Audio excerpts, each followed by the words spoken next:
Number 9 वरून number 3 वर आले. 15 दिवसामध्ये मुंबई इंडियन्सने केला मोठा उलटफेर. मुंबई इंडियन्सने टॉप 2 ची रेस लढवूनच टाकलेली आहे. ते 9 एप्रिल रोजी 9व्या क्रमांकावरती होते. 28 एप्रिलला ते 3ऱ्या क्रमांकावरती पोहोचलेले आहेत. 27 एप्रिलला ते 2ऱ्या क्रमांकावरती होते, परंतु रॉयल चॅलेंजर्स बंगलोरने विजय मिळवला आणि ते पहिल्या स्थानावरती पोहोचले आणि मुंबई इंडियन्स ही 3ऱ्या स्थानावरती पोहोचलेली आहे. तर मुंबई इंडियन्सने हा चमत्कारच केलेला आहे.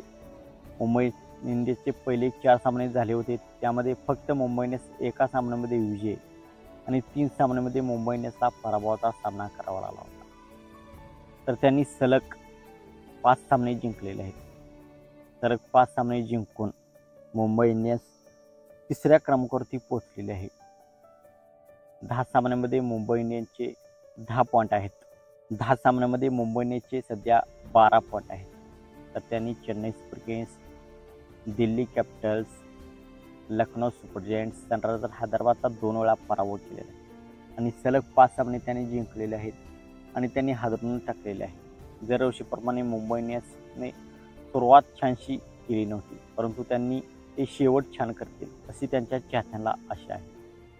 तर ते असे वाटत होते की ते टॉप 4मध्ये पोहोचणार नाहीत, परंतु आता त्यांचे समीकरण असे झाले आहे की ते टॉप 2मध्ये जाऊन क्वालिफाय 1 सामना खेळून फायनलमध्ये डायरेक्ट धडक मारतील अशी आशा आहे आणि मुंबई इंडियन्स टीम त्याप्रकारे खेळती आहे.